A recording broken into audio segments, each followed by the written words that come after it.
So the way I take feedback, I'm always open. If anybody ever thinks like anything positive or negative about my work, I will take anything, right? I'm good with that. I even have my DMs open. So like there we have it. I don't know what's going to happen now that I've announced that. Hey everyone, this is Darius from the Shotcaller. I'm joined by Raz, the second most fashionable representative from the LPL. Oh, you talking about Frost? Yeah, she's the final boss. You gotta give me that. You gotta give me the handshake. All right. First of all, Frost, I'm coming for you. Ooh, shots fired right there. I feel like I'm already better, but I guess not. I guess I gotta step my game up.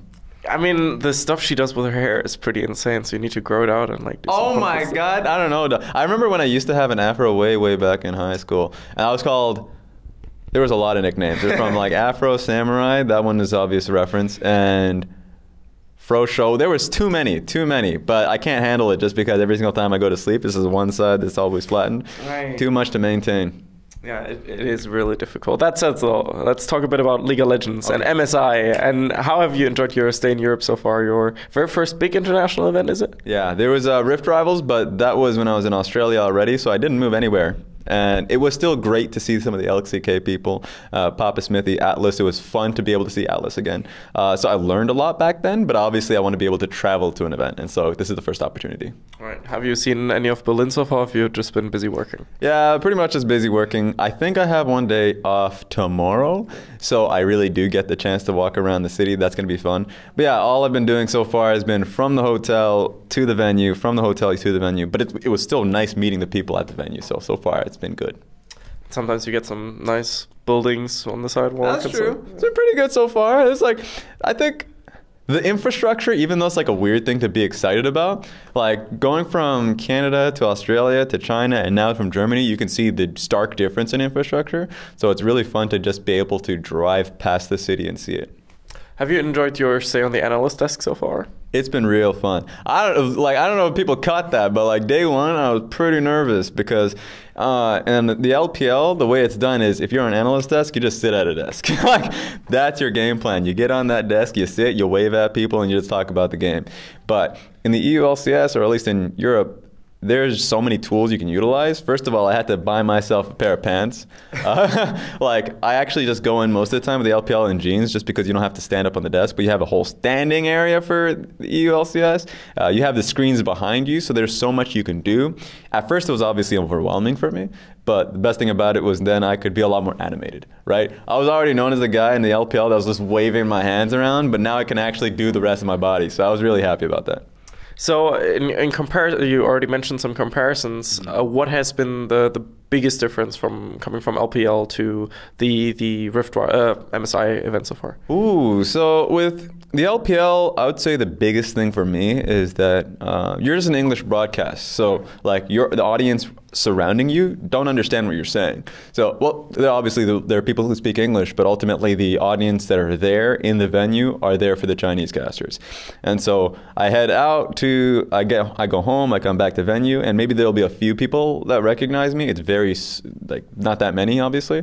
And even if they do recognize me, I can't really hold a conversation. I know that I got a lot of people to meet in Chengdu during the finals. Okay. But when I came here, there are a lot of people who are obviously listening to the stuff I say on the desk. So immediately I'm getting a lot of feedback from the people in the venue. A lot of people obviously want to take photos of me, which is already, I'm like, well, why do you want a picture of me? Like, what the hell have I done? And then immediately, like I guess people are reacting on social media as well, or like on Reddit. And I usually, most of the time, I don't take a look at Reddit, mostly because I don't like getting in on my own head. If someone's saying good things about me, I don't want to be confident. I don't want to be overconfident, that is. I always want to be able to learn, so I don't want to hear like people singing my praises, because then I feel like that will limit me personally. And I don't want to hear people flaming me, because I'll be like, damn, now you're definitely in on my head. I don't want that. So I will take a look at all the feedback afterwards. But I never really look at it in between. Medic did get me, by the way. When I was about to come out, I think yesterday, and do the show, he's like, did you see the Reddit thread? I was like, what Reddit thread? Who's saying stuff about me?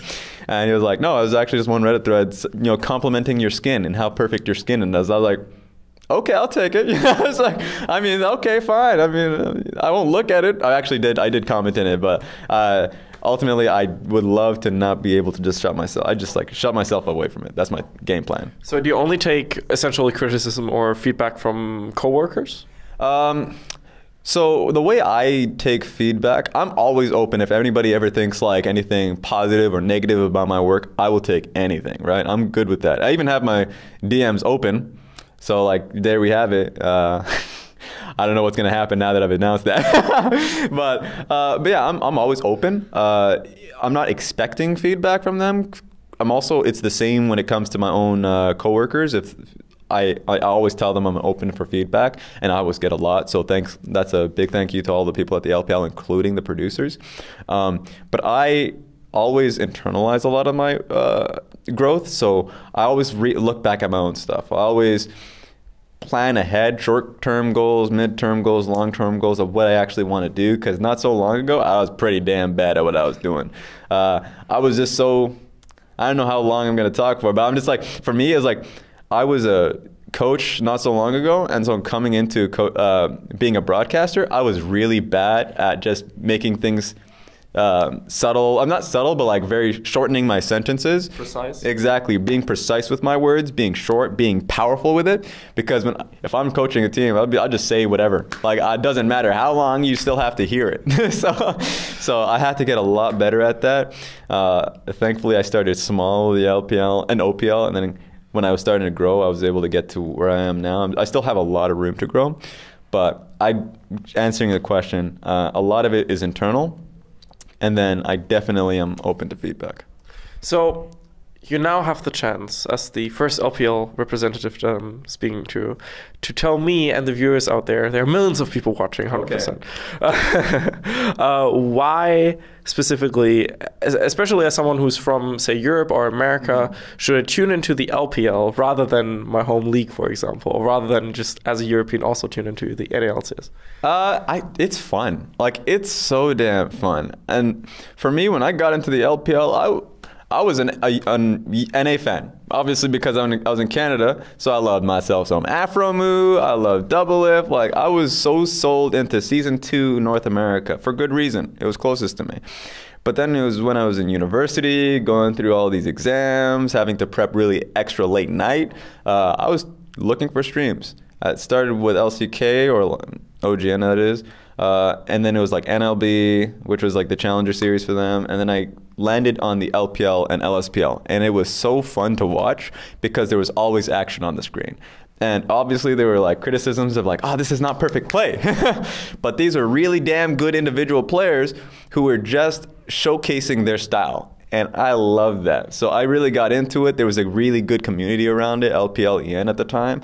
And so if you're asking me, for the people right now, what's going to sell you on the LPL? I'll tell you right now a few names.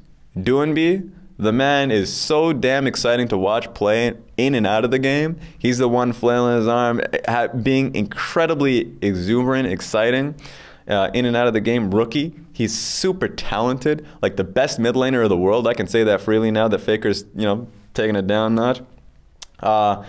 And that's Invictus Gaming as well. The team is on an upswing. Like, all of these players are so easy to watch, even if you don't understand them, obviously, because if you're watching from EU and NA, it's so much easier, so much more accessible. But if you're watching LCK and if you're watching LPL, you get the perfect play from the LCK, and you get the perfect players in the LPL. Okay, that's a really interesting way to look at it. Do you think that LPL this year could take MSI again? Oh, MSI. Well, RNG is going for it. I think that's the case. Obviously, I think the biggest blocker in their way is going to be Kingzone. A lot of people, I think it's going to be between Kingzone and RNG. A lot of people ain't going to be happy about that. Specifically, you Fanatics and Team Liquid fans out there. But Team Liquid is trash. He said it. I didn't say anything, man. But yes, I think it's just between RNG and Kingzone. Kingzone is a very strong team, specifically playing Gorilla. And then bottom lane for RNG as well, like Uzi and Ming. It comes down to the fact that these laners are so damn good, and the jungle is so damn sporadic coming out of RNG. So I think it's going to be in favor of Kingzone, But if it comes down to a best of 5, I think it's going more than just 3 games. It's going 4 or 5 games. So one of the reasons why I said that Team Liquid is trash, even though I'm biased as a EU fan, we had a little podcast with an NA representative and an LCK representative, and we were chatting and doing bets and stuff. So I obviously have to be biased at this point because I have a bet to lose. But that said, though, my hot take for MSI was that if RNG and Kingzone meet up in a best of 5, it will go down to 5 games because I do trust Uzi to go ham as well. So anything you would like to say to the fans out there? Ooh, so for you Team Liquid fans already. Don't be afraid, all right? Don't come out and say, wait a minute, are they actually going to lose in the first go of things? They're at least going to make... Oh, should I say that? Wait, is it? I say they're making out of groups. Yeah, I think they'll make it out of groups. So, like, that's going to happen. But my problem is the team so far, like, the way they play the game, it's very much a 5v5 kind of heavy team. Like, there's no... Like, Impact is an incredible player, but the way they're using him is by rotating so often to the team, and I think that can get brutalized by specifically Khan, and RNG is a better team fighter. So it just comes down to the fact that I have them favored. I don't know about Fnatic versus Team Liquid. I actually don't know. Like, I'm not going to make a guess on that one because I'm ultimately going to be wrong like I've been for most of MSI playing. So please go with Team Liquid. So. Oh shit, yeah. You know what, for you EU fans, yeah, Team Liquid's going to win. Galaxy Brain. So anything you'd like to say to the broadcast fans, though? For everybody out there, thank you for being accepting of me. Because obviously this is I said obviously a lot.